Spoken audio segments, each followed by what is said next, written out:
Olá, pessoal! Sejam bem-vindos. Eu sou o professor Matheus Carvalho e essa é a primeira das 4 aulas do nosso evento A Nova Era das Licitações. Nesse evento, eu vou lhe ensinar tudo o que você precisa saber para dominar a prática das licitações e contratações públicas e se tornar referência na lei. Atuar com segurança, se tornar um especialista referência na lei, aumentando inclusive significativamente a sua remuneração, seus honorários, executando esse serviço. E não me importa se você tem anos de experiência ou se você está começando agora. O fato é que a nova lei traz grandes oportunidades para quem quer aproveitar esse momento especial que a gente está vivendo. E ó, eu sei que isso parece bom demais para ser verdade, mas é. Tendo licitações e contrato na prática com segurança. Dentro desses 2 meses, eu consegui fazer um volume muito bacana. Não tem problema nenhum em falar que era mais de 1.400.000. Para as empresas que eu trabalho, foi tudo dentro de 2 meses. Hoje eu falo que se eu tivesse desistido no começo, teria me arrependido muito, porque tem me aberto portas de emprego, trago novos contratos para mim, de consultoria. Por algumas pessoas, por alguns empresários, já ser considerado um especialista, não tem dinheiro que pague nesse mundo. As pessoas estão me dando mais valor, tanto o procurador como os outros advogados da Procuradoria sempre se reportam a qualquer dúvida à minha pessoa. Isso é muito gratificante. Eu cheguei na licitação, quando eu vi a mudança na lei, eu vi agora é a hora de eu me igualar e passar os que estavam mais tempo lá atrás, que eram mais reconhecidos do que eu. Hoje eu me sinto muito mais seguro. Então, eu chego nos municípios, nos que eu assessoro, nos que eu não assessoro ainda. Inclusive, eu já estou com 2 municípios, tá? Já me ajudando a conseguir clientes. A segurança que eu consigo transmitir, eu digo a vocês, eu passei de 2 contratos para 10 contratos fixos. E o meu primeiro contrato foi um contrato de R$40.000. Então, a segurança, ela é representada para mim nesse primeiro contrato. Posso falar que eu tive um primeiro contrato de R$40.000. E assim, eu não sei se vocês são professores, mas para um professor nada é mais gratificante do que ver o sucesso dos seus alunos. Ver cada um deles crescendo, ganhando espaço e se tornando referência, palestrar com um aluno lado a lado num evento, um negócio mais feliz para um professor. E olha, agora em 2026 as coisas se tornam mais sérias. Porque em 2026, pessoal, não dá para continuar dizendo que a lei está nova, né?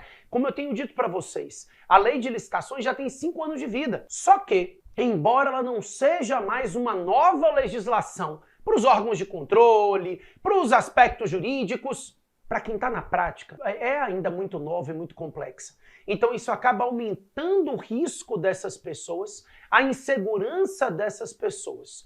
E olha, quando eu falo de aumento de risco e aumento de insegurança, isso gera, por outro lado, uma oportunidade daqueles que estão preparados. Porque quem está preparado pode oferecer os seus serviços para reduzir esse risco, para diminuir essa insegurança. Então, quem está atuando com licitação tem um grande desafio, que ao mesmo tempo se apresenta como uma oportunidade. E oportunidade não aparece todos os dias em nossas vidas, tá? Eu tenho falado sempre para os meus alunos, a minha vida foi uma vida de oportunidades. Acho que cada um de nós sabe o que é isso. Eu comecei a dar aula em 2006, muito cedo, eu devia ter 10, 11 anos, né?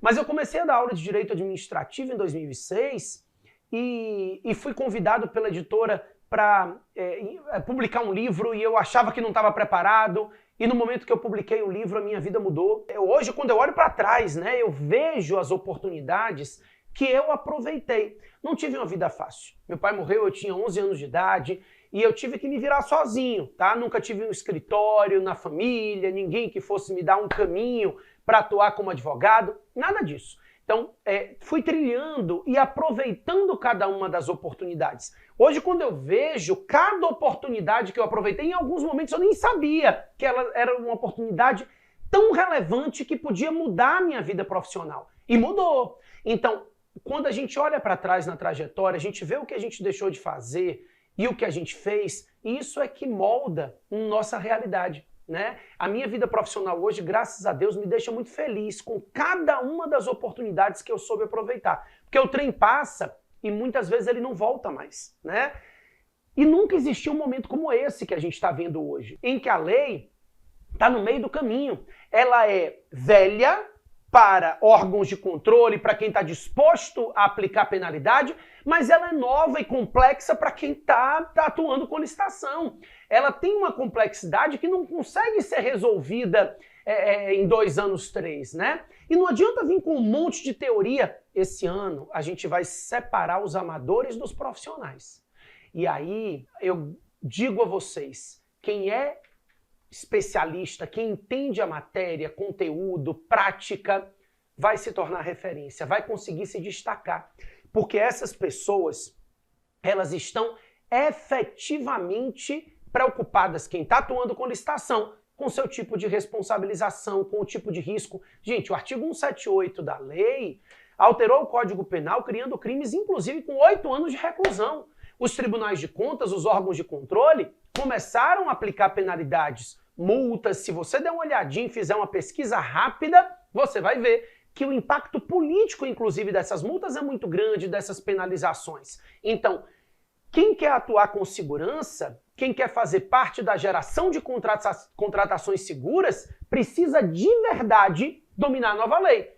E olha, desde 2021, eu assumi essa responsabilidade de criar essa geração das contratações seguras. Seja para quem atua com órgãos públicos, seja para quem atua com empresas. Muita empresa está deixando de faturar porque ainda não consegue se ajustar para participar das licitações, dispensas, credenciamentos na nova lei de licitações. É o momento de chegar lá e dizer, consigo aumentar seu faturamento. E com isso você mostra como você também pode mudar a vida da empresa e, consequentemente, mudar a sua, tá? Gente, ao longo dessa semana, só para a gente organizar nosso curso, a gente tem aula hoje, segunda-feira, dia 2, dia 4, dia 6 e dia 8. As aulas dos dias 2, 4 e 6, segunda, quarta e sexta, ficam liberadas às 7 horas da manhã. A aula do domingo, ela vai ser disponibilizada, ela é ao vivo, às 20 horas, tá? Então, no domingo, às 20 horas, ao vivo. Então, essa última aula, ela vai ficar disponível, mas no final do domingo, depois da meia-noite, aí as aulas vão ser todas retiradas do ar, tá? Então, não deixe acumular, não perca, a gente vai trabalhar muitos temas importantes aqui. Vou falar sobre gerenciamento de risco, plano de contratação anual, entender um pouco sobre a fase preparatória de planejamento da licitação. Vou falar sobre registro de preço, sistema de ata, adesão e sobre aditivos contratuais, tá? Então, são temas bastante relevantes e que vocês precisam entender e dominar a prática, não só a teoria, né? Precisam efetivamente enxergar como que vocês vão aproveitar essa oportunidade. E olha, eu vou dizer para vocês, ao longo desses últimos 4 anos, eu tenho visto muitos alunos mudarem a sua vida profissional. Eu fiz uma entrevista com a Laís no outro dia e ela disse, nossa, quando eu olho para trás, 1 ano, 2 anos atrás, eu não me lembro nem quem era aquela Laís. Hoje é outra, né? Ela sempre atuou com licitação, era procuradora de um município. Hoje ela tem uma consultoria de um consórcio de câmaras municipais, de uma associação. Ela tem várias oportunidades de ministrar cursos e está atuando com capacitação. A gente redigiu um livro juntos agora, né? Enfim. E aí eu posso falar de muitos outros, do Patrick, que era um advogado generalista e que decidiu atuar com licitação e começou a faturar alto, se tornou referência na região dele. A Marilan, né, que mudou a vida dela da noite para o dia, decidiu não ficar só atuando como servidora pública, mas começar a prestar consultoria. O Glauber, né, que hoje na região a gente fez alguns eventos juntos também e que se sentia super inseguro quando a lei saiu. Então, na verdade, o que existe de comum entre essas pessoas é que elas, em um determinado momento, decidiram que iam se tornar referência, que iam mudar a vida profissional delas. E assumiram esse papel, decidiram assumir esse papel.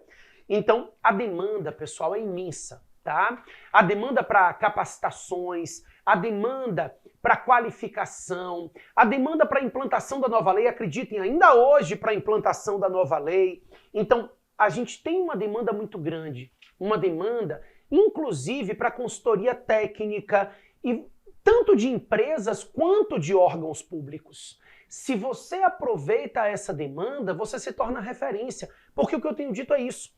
É um ano de muito risco, é um ano de muita responsabilidade, mas como contrapartida, é um ano de premiar aqueles que efetivamente aproveitaram a oportunidade e se tornaram referência, tá? A demanda imensa é mudar a sua vida profissional. É se enxergar no futuro de uma forma diferente do que você se enxerga hoje, tá? É deixar de ser um profissional que atua na média e se tornar um profissional de destaque. Gente, eu repito, mudar a vida profissional é mudar a vida. Eu sou exemplo disso e sei que muitos dos meus alunos são, e eu sei que você também pode ser. Mas vamos lá, eu separei hoje o tema para a gente começar a falar um pouquinho sobre o planejamento, sobre a estrutura da nova lei. Para começar, pessoal, eu quero lembrar vocês que a Lei 14.133, desde janeiro de 2024, é a única lei de licitação.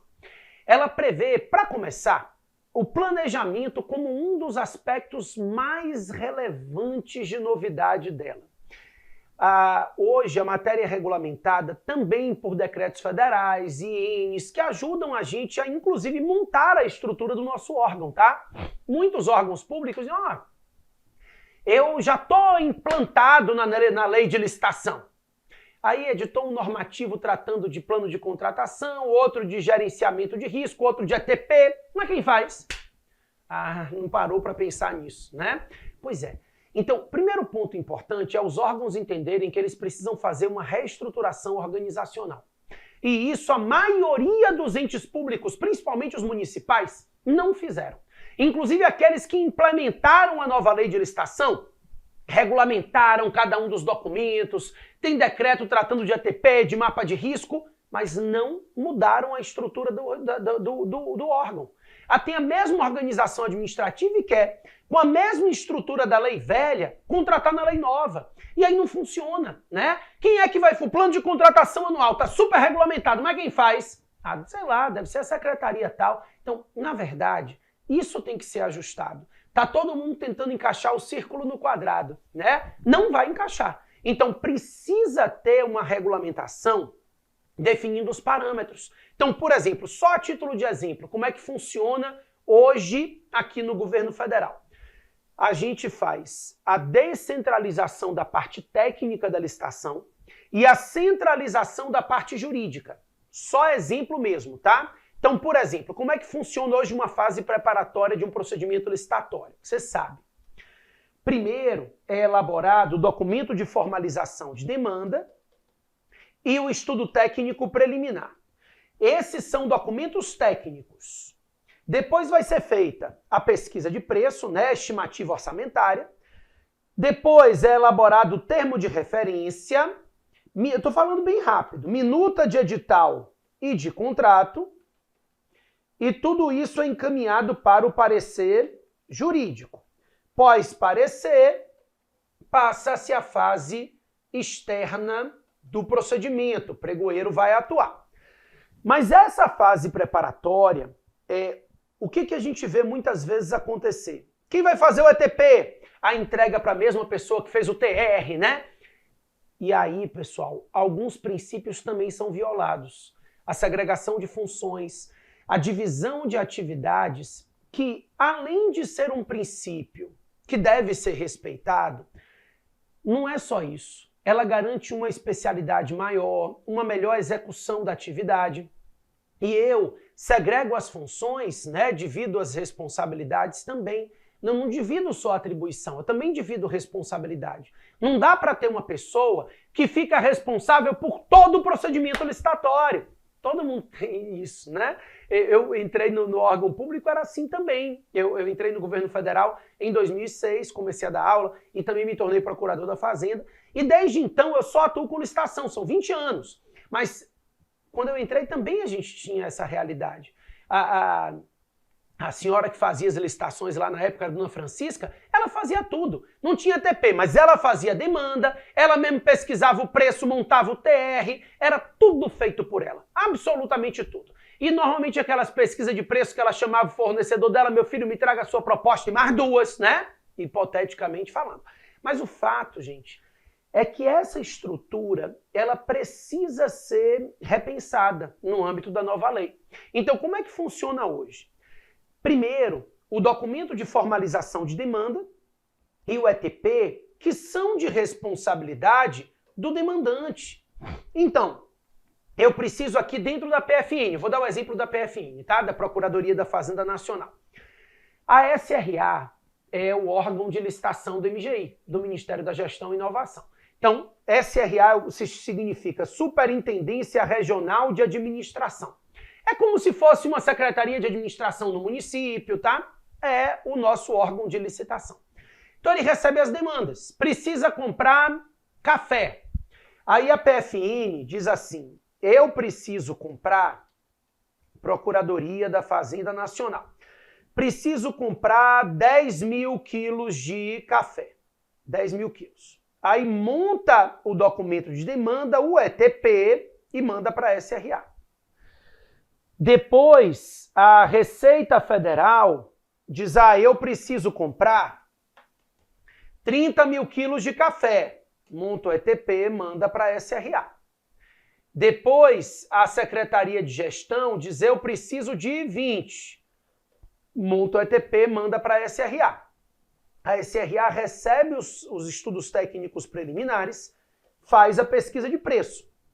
A gente sabe que no ETP já existe uma estimativa preliminar de preço, né? Mas ela é preliminar. Então, nesse estudo técnico preliminar, eu já vou ter uma ideia de custo, mas a pesquisa que vai valer mesmo, ela é feita pelo órgão de licitação já, pelo órgão central. Então, ela vai fazer a pesquisa de preço, chegar no orçamento estimado, montar o termo de referência, depois encaminha para a elaboração da minuta do edital e do contrato, manda para o parecer jurídico da Procuradoria e vai para a fase externa da licitação. Então, o que é interessante aqui é você enxergar que o ETP, o documento de demanda, que são documentos técnicos, eles estão nas mãos do demandante. E os outros documentos que são jurídicos, eles estão nas mãos do órgão central de licitação. Isso é muito relevante. Separar os documentos técnicos dos órgãos jurídicos, dos documentos jurídicos. Da mesma forma que eu não posso exigir que a secretaria entenda de licitação, não posso exigir que o setor de licitação entenda daquilo que está sendo demandado. Até porque começa o ano e o setor de licitação tem que no mesmo dia licitar um papel e um tomógrafo, né? E quando você parte para órgãos como municípios, prefeituras municipais, a demanda é muito variada. Então, quem é que consegue fazer um estudo técnico preliminar detalhando material de saúde? É o pessoal da saúde e de educação, né? E assim por diante, porque está dentro da realidade daquele demandante. Então, uma coisa muito importante na nova lei, e que eu tenho falado sempre, é que o demandante vai precisar entender que ele agora faz parte do processo de contratação.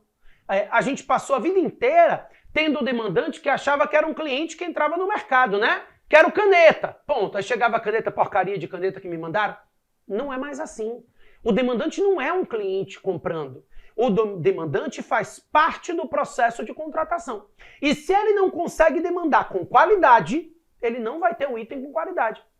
Então eu me lembro da gente pedir uma vez, esse exemplo é real e clássico, parece uma piada, mas recebi um pedido de papel higiênico dupla face. De eu dizer, meu filho, dupla face é que usa dos dois lados, né? Você quer papel higiênico, folha dupla, porque dupla face papel higiênico não é uma coisa boa. Então, na verdade, o demandante, ele não se sentia responsável por fazer o documento de demanda, o estudo técnico com cuidado. Então, a gente tinha documentos de baixíssima qualidade. Mas é porque é isso, ele não achava que era responsabilidade dele. Então, a nova lei trata de detalhar isso. Você quer um tomógrafo? Como? Diga para mim como é que ele tem que ser. Porque senão você vai ter um tomógrafo sem qualidade. Porque o que vinha era assim, eu quero um tomógrafo. Aí eu já presenciei isso. Quando um tomógrafo chegava, ele dizia, nossa, já de longe, esse não presta porque não tem visor de LED. Mas o senhor pediu visor de LED? Não, mas em pleno século XXI, quem compra um tomógrafo sem visor de LED? As pessoas não compram tomógrafos, né, para suas casas. Então, eu não tenho como saber o detalhamento desse item. Se você que vai utilizar o item, se você que está na Secretaria de Saúde não me detalha, não vai receber. Então, é muito simples entender que só vai receber aquilo que você detalhou. Por isso a importância da reestruturação organizacional. E isso você pode oferecer a órgãos públicos. Se você já está aí dentro, ótimo, melhor ainda. É essa oportunidade que eu tenho dito, né?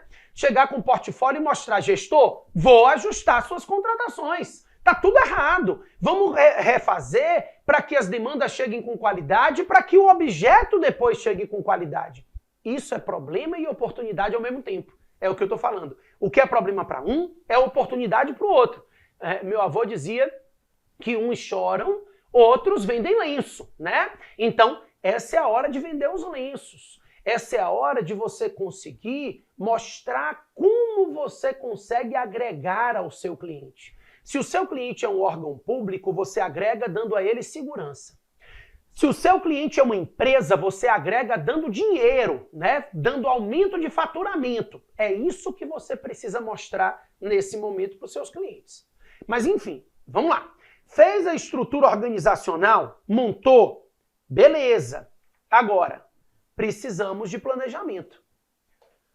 E o plano de contratação anual, em 2026, nem metade dos municípios já fez.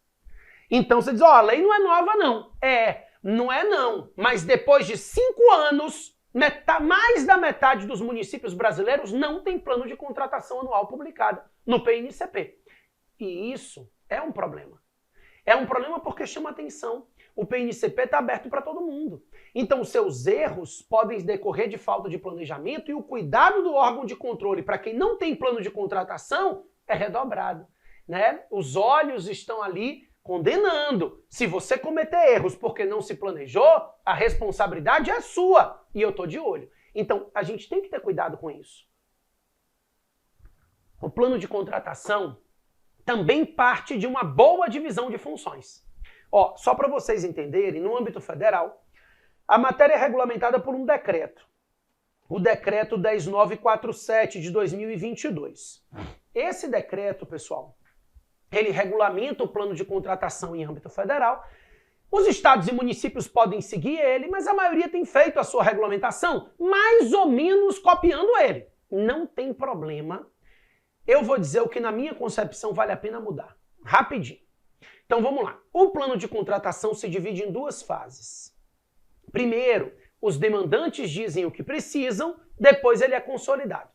Então, o decreto começa dizendo que até o dia 1º de abril de cada ano, os demandantes devem elaborar os seus documentos de formalização de demanda. O documento de formalização de demanda nada mais é do que o mini plano de contratação daquela secretaria. Então, é uma prefeitura que tem 12 secretarias, vai receber 12 documentos de formalização de demanda. Então, 12 mini planos de contratação. Essa é a ideia. Pronto. Aí, esses documentos de formalização de demanda, eles serão... Eu vou pegar, faz o seguinte, eu vou pegar um plano de contratação para mostrar para vocês. Não vou conseguir fazer isso aqui na aula, mas eu estou convidando todo mundo para a nossa comunidade e eu vou fazer uma live dentro da comunidade na quarta-feira, que aí eu vou fazer lá no meu computador, abrir a live dentro da comunidade, o vídeo, e eu vou mostrar plano de contratação, mapa de risco, os documentos práticos para você, tá? Para que você consiga entender olhando para o documento, que eu acho que fica muito mais simples. Então, eu vou combinar esse horário e aviso na comunidade. Não deixem de participar da comunidade que eu vou avisar, mas eu acredito que vai ser na quarta-feira, às 18 horas, tá? Quarta-feira agora, dia 4 de fevereiro, às 18 horas. Fiquem atentos a isso. Mas vamos lá. Daí, no dia 1º de abril, é necessário que seja entregue o documento de formalização, os documentos de formalização de demanda. Eles serão entregues ao órgão, né, de planejamento. Esse órgão de planejamento, ele tem até o dia 15 de maio de cada ano para consolidar os documentos de demanda e publicar o plano de contratação anual dentro do PNCP. Esses prazos, por exemplo, podem ser alterados por regulamentação municipal. Então você pode no seu município dizer que os documentos de demanda devem ser entregues até junho, o plano de contratação consolidado até julho, agosto. A CGU tem orientado que o plano de contratação anual seja publicado antes da elaboração do envio, né, do projeto de lei orçamentária anual.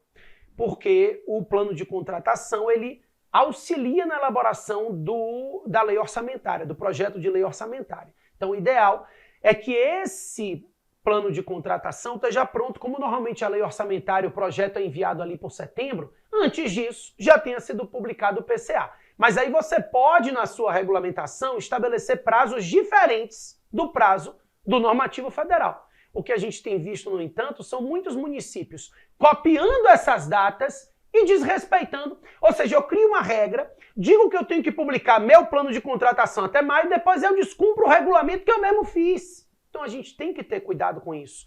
Revisão normativa é uma coisa que está tendo que ser feita em todos os órgãos públicos. Todos não, mas em muitos órgãos públicos, né? O que esse documento de formalização de demanda precisa conter? Primeiro, o documento de demanda, né, o mini plano de contratação, ele vai conter o detalhamento do objeto. Então esse é o primeiro ponto. O detalhamento do objeto, pessoal, é, se possível, utilizando catálogo eletrônico de padronização. O decreto não exige a elaboração usando o catálogo de padronização, o CATMAT, obrigatoriamente, mas preferencialmente. E aí também estados e municípios podem ou não utilizar catálogo de padronização. Num primeiro momento, os municípios menores não têm catálogo de padronização, não estão acostumados com o CATMAT. Não deixe de fazer seu plano de contratação por conta disso, tá? Faz sem catálogo de padronização. Você vai ter publicador privado, a maioria de vocês já tem um publicador, e vocês fazem por esse publicador sem precisar do catálogo de padronização. Mas quando eu falo de detalhamento do objeto, é porque o seu plano de contratação anual ele é feito item por item. Então não é assim, material de escritório, material de expediente. Não, é papel, caneta, lápis, item por item, tá? Então o plano de contratação deve ser feito os itens um a um. Então vai se fazendo item por item. Também eu tenho que fazer a definição de quantidades. Aqui é um outro problema que a gente tem. E é um problemaço, né? Por quê? Porque vocês não têm a menor noção de quantidade. Então, é muito comum você ver assim, aí vai comprar dipirona, tudo bem. Quanto de dipirona você vai comprar? Ah, não sei se a gente usa aqui 500 mil comprimidos, 200 mil. Eu acho que é entre 200 e 500 mil comprimidos. Bota o quê? 200, 300, 400 ou 500? Meu filho bota 10 milhões, né? Que eu não sou obrigado a comprar. Faz aí a ata de 10 milhões. E aí você não consome nem 10% dessa ata. O ano passado, pela primeira vez, alguns tribunais de contas, o de Minas Gerais foi o que fez mais intensamente, começaram a notificar prefeitos. A gente tem uma notificação do TCE de Minas para um prefeito, dizendo, ó, suas atas de registro de preço, o povo não tá, vocês não estão consumindo nem 10% das atas. Sabe o que acontece? O órgão de controle não tinha esse tipo de cuidado de pegar na amostragem essa situação. Só que hoje, com o Portal Nacional de Contratações Públicas, todo mundo tem acesso a todas as suas contratações. E aí, pessoal, a verdade é que um fornecedor que se sentiu prejudicado, porque imaginava que você iria demandar 10 milhões de resmas de papel, sei lá, de dipirona, e você comprou 500, 200, 100 mil, ele representa o órgão de controle. E diz, olha, não é só o meu caso, não. Todas as atas dele não estão sendo consumidas. Preste atenção que o fornecedor passa a ser o nosso maior controlador. E o pior que eu estou falando aqui, eu sei que a pessoa que está querendo aproveitar essa oportunidade com as empresas vai fazer isso. vai lá para a empresa para dizer, vamos ganhar dinheiro assim. E tá certo. Só que o grande problema para o gestor público é que, diferente do órgão de controle, o fornecedor não está nem aí para moralidade, honestidade, é o faturamento dele que está em jogo. Se ele se sentir prejudicado, ele vai representar o órgão de controle, ele vai judicializar e você vai ser responsabilizado. Então, ou então vai suspender seus processos de contratação, que é um horror também, né? Então, a gente tem que ter cuidado com isso. Definir quantidades com base em parâmetros. Também vamos fazer já uma estimativa preliminar de preço. Ah, mas essa estimativa preliminar não vai servir de nada. Tudo bem, vai servir sim. Ah, mas o valor vai ter mudado. Mas tudo bem, porque você também monta uma projeção orçamentária e ao longo do ano o financeiro é muito maior que o orçamentário. Porque a vida muda, tá? Planejamento não é futurologia. Você faz o seu planejamento e depois você vai alterando o que precisar. Não tem problema nenhum que você faça alterações se precisar, tá? Depois de definir as quantidades, os valores, aí a lei fala, o decreto também, né? Que você precisa definir a data que você vai fazer a aquisição. Nossa, mas eu vou te dizer até a data. É porque você sabe. Você tem uma ata de cadeira, uma ata de café. Essa ata de café foi publicada no dia 4 de abril de 2024.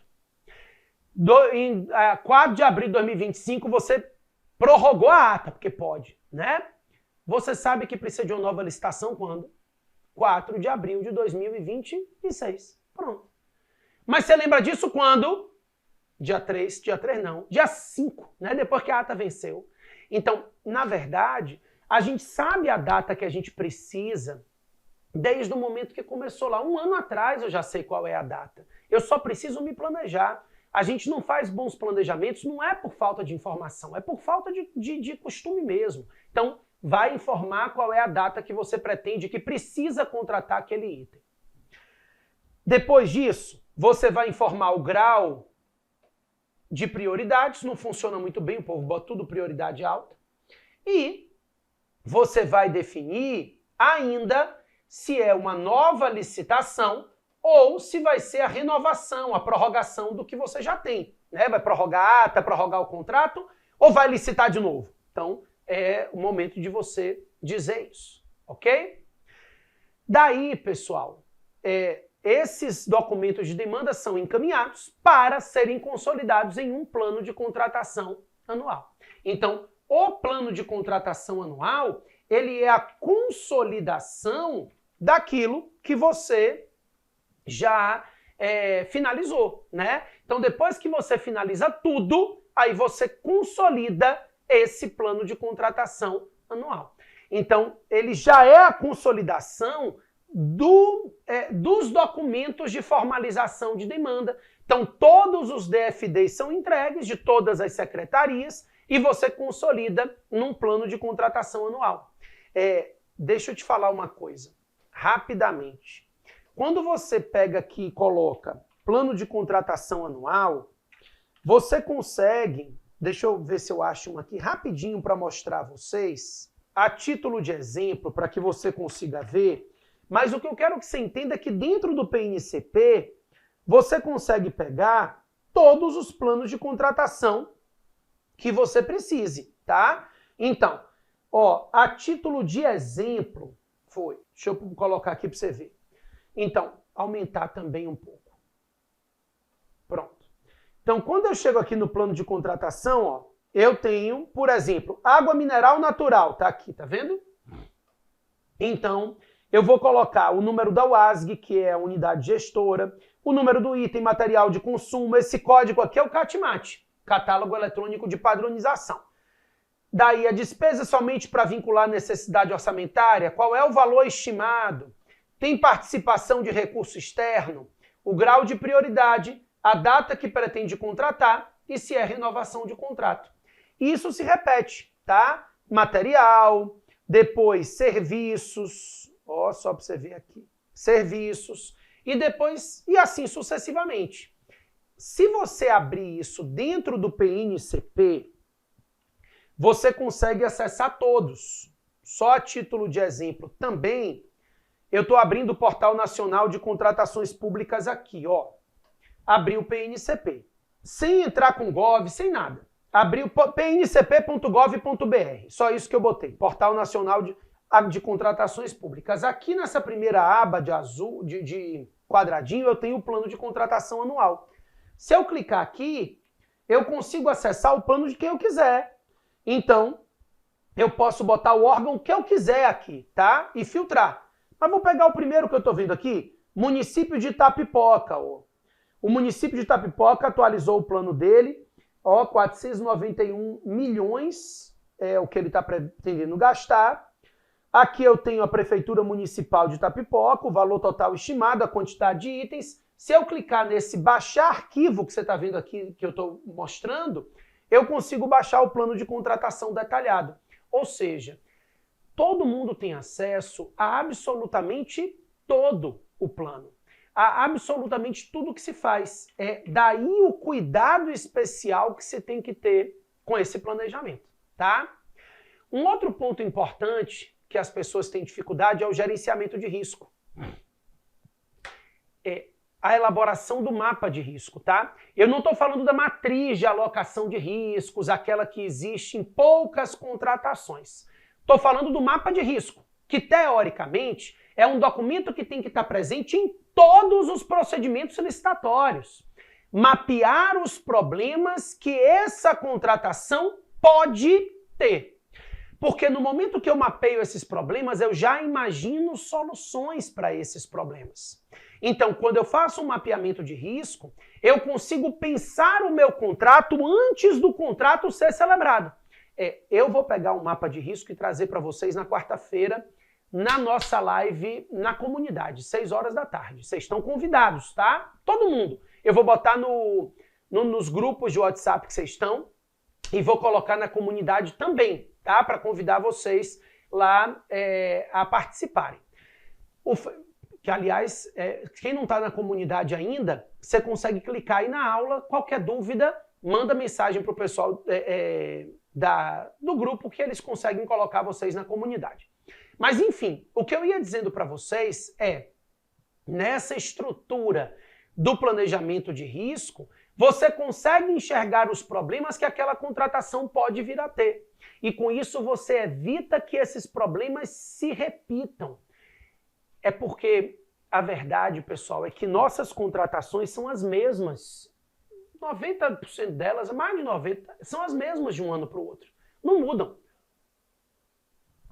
Então, no momento em que eu aproveito a minha experiência de uma contratação anterior para evitar que o problema se repita na nova contratação, eu consigo garantir mais qualidade naquele serviço. Né? A gente tem problemas que se repetem. Então, no momento que eu faço um mapeamento de risco, eu consigo enxergar aqueles problemas que se repetem todos os anos.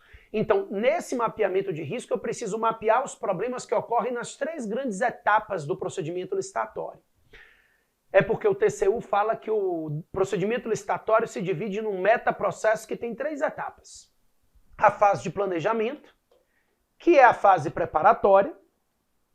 A segunda etapa desse metaprocesso é a seleção do fornecedor. E a terceira etapa do metaprocesso é a gestão contratual. Então, no momento que eu faço esse procedimento licitatório, eu consigo entender a fase de planejamento, a de seleção do fornecedor e a gestão contratual, e eu vou mapear os problemas que cada uma dessas etapas pode ter no momento que a contratação começar a acontecer. Então, eu vou fazer uma contratação de serviço de limpeza. Quais são os problemas que vocês costumam ter? O material atrasa. O que a gente pode fazer para resolver isso? Então, essa é a ideia do mapeamento de risco. Eu mapeio o problema. Depois que eu mapeio o problema, eu vou fazer o gerenciamento, definir o grau de probabilidade daquele risco e o grau de impacto daquele risco. E com isso eu decido a aceitabilidade do risco, tá? Então, não adianta, é porque não existe contratação sem risco, tá, pessoal? É impossível. Risco vai existir sempre. Mas eu preciso tentar contornar esses riscos. Se eu tenho um risco que é improvável de acontecer, tem baixa probabilidade, baixo impacto, eu não vou contornar ele. Porque contornar o risco é caro.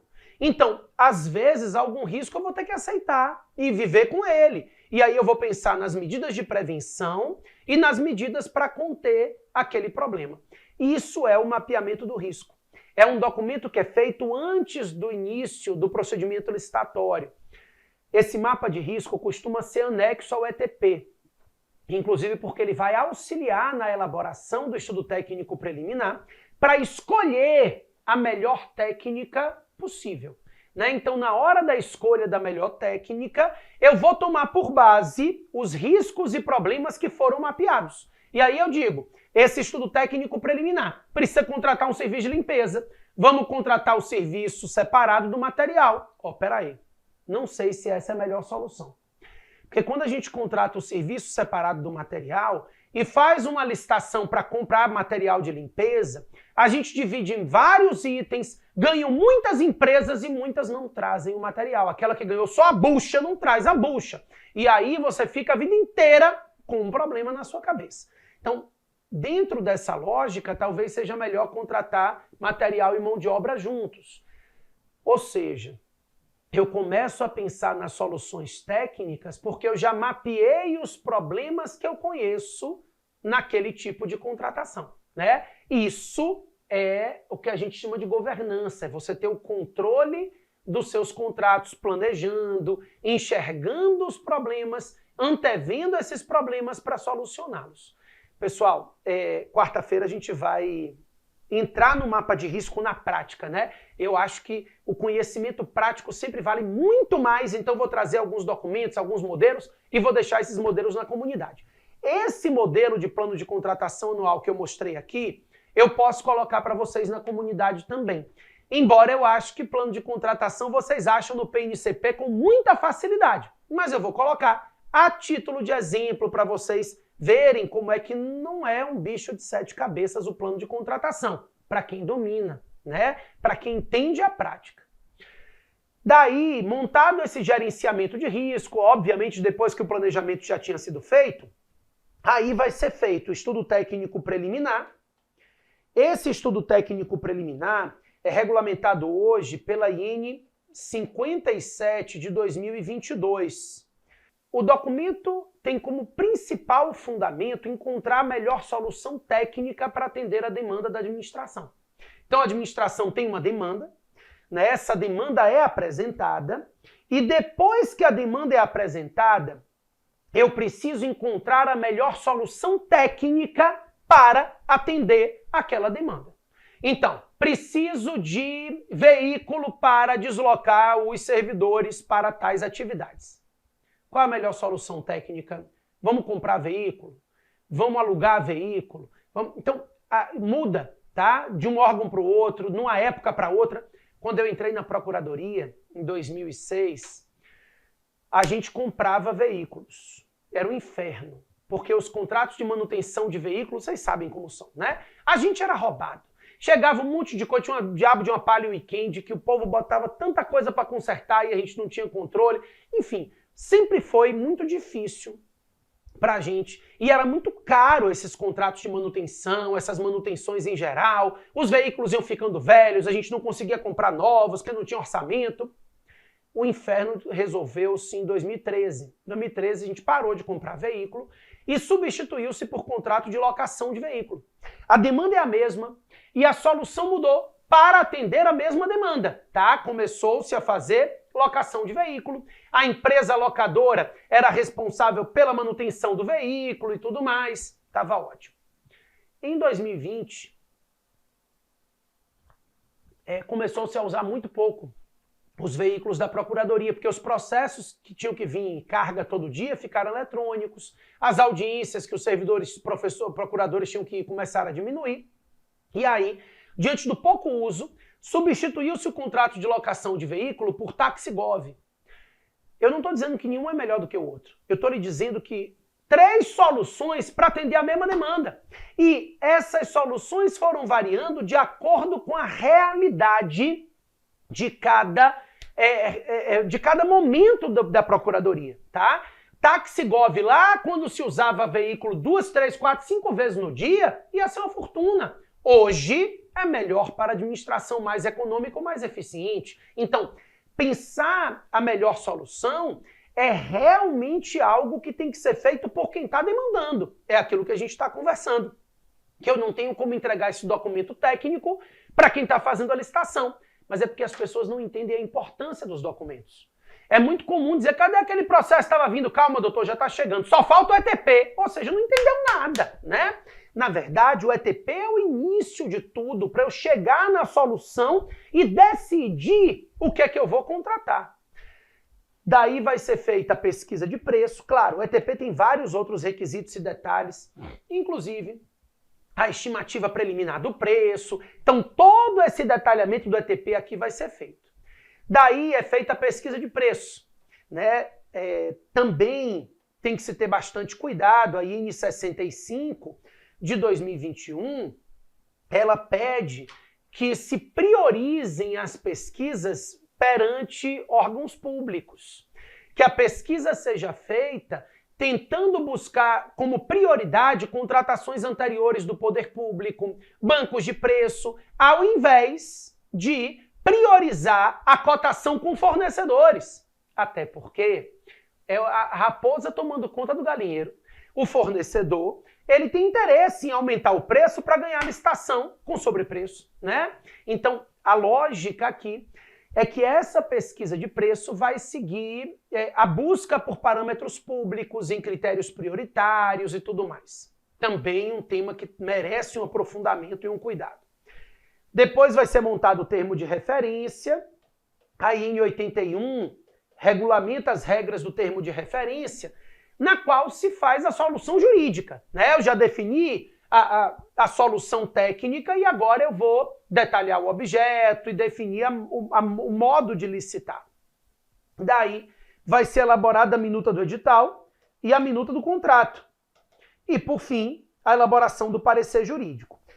Eu vou pedir ao pessoal para colocar também 3 modelos de TR, um para serviço, um para serviço de engenharia e um de aquisição de bens na comunidade, tá? A título de exemplo, modelos, para que vocês consigam enxergar modelos padrões bacanas. Não dá para viver de modelo padrão dos outros, tá? Vocês vão ter que aprender a montar a estrutura de vocês. E isso é uma coisa boa de ser vendida. Quem tem aproveitado oportunidades tem montado o seu portfólio oferecendo padronizar os modelos de TR, de editais de cada órgão, para não seguir somente um padrão federal, copiou e colou, porque cada órgão público tem uma realidade diferente. Então, eu posso inclusive trazer para vocês aqui estudo de casos mostrando como isso muda a vida profissional das pessoas. Ó, eu vou dar um exemplo do Glauber. O Glauber, pessoal, era um pregoeiro, numa cidade pequena, e ele sentia que as empresas da capital chegavam lá e davam as ordens e ninguém respeitava o que ele estava dizendo.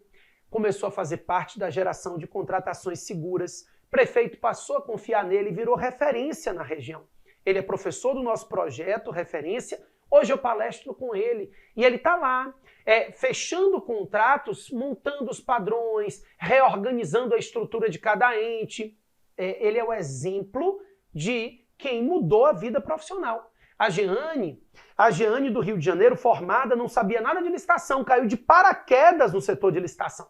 Ficou com medo, mas decidiu enfrentar. E aí começou a fazer parte da geração de contratações seguras e também mudou a vida profissional. Hoje, ela já nem está mais na Câmara Municipal que ela estava, ela hoje está prestando consultoria em vários outros órgãos.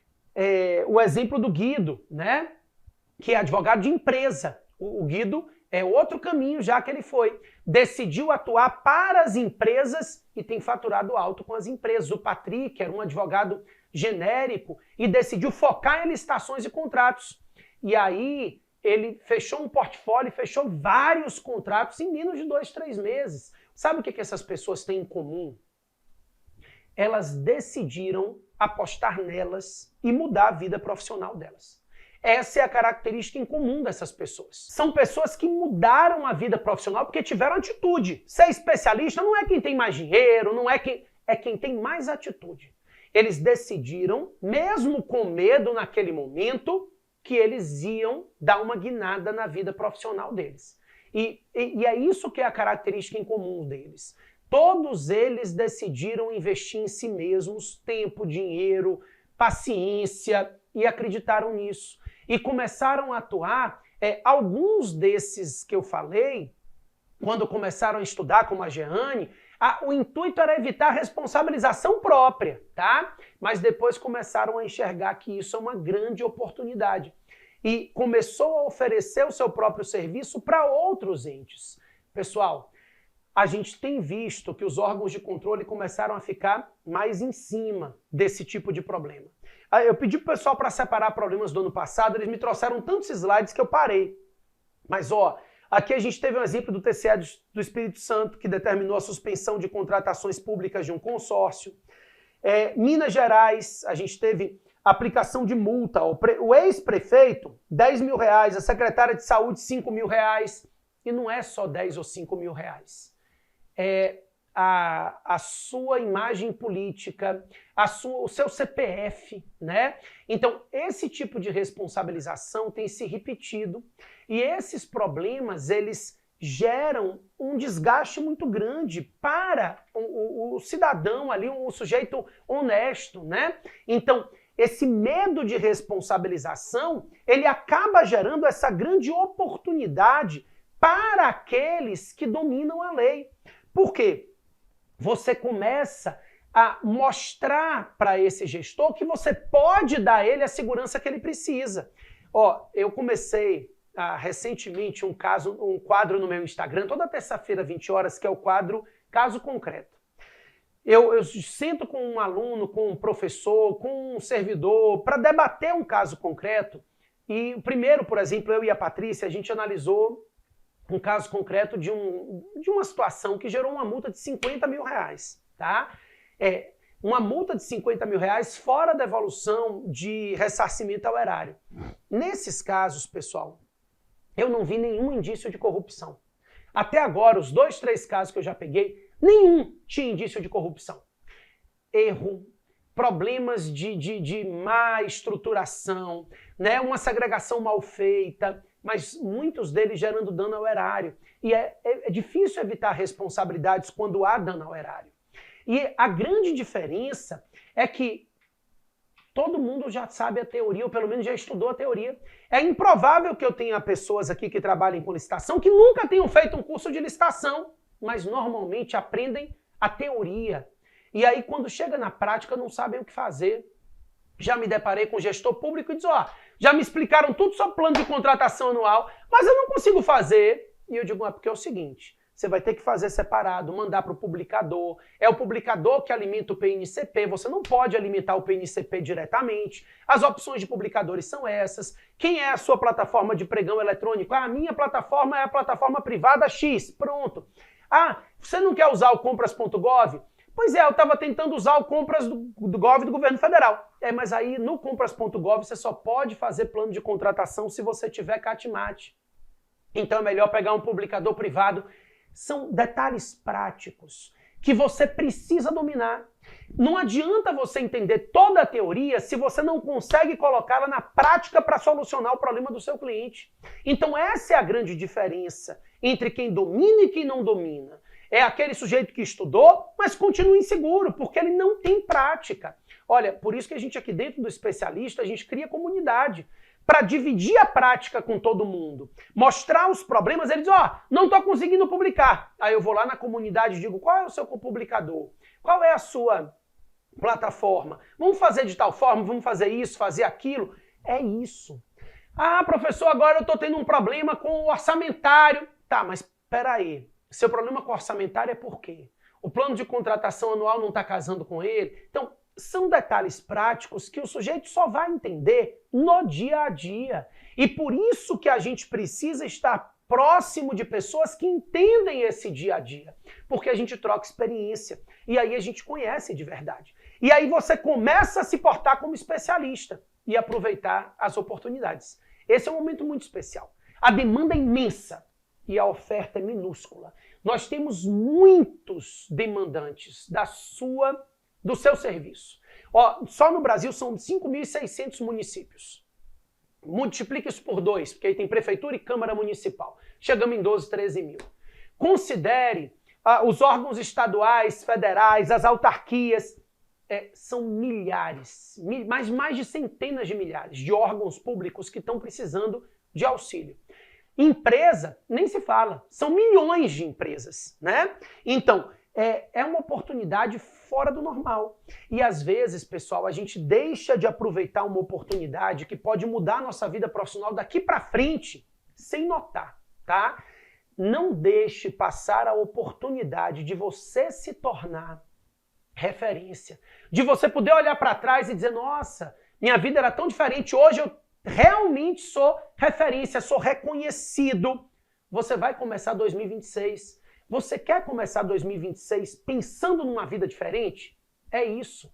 É investir na sua qualidade.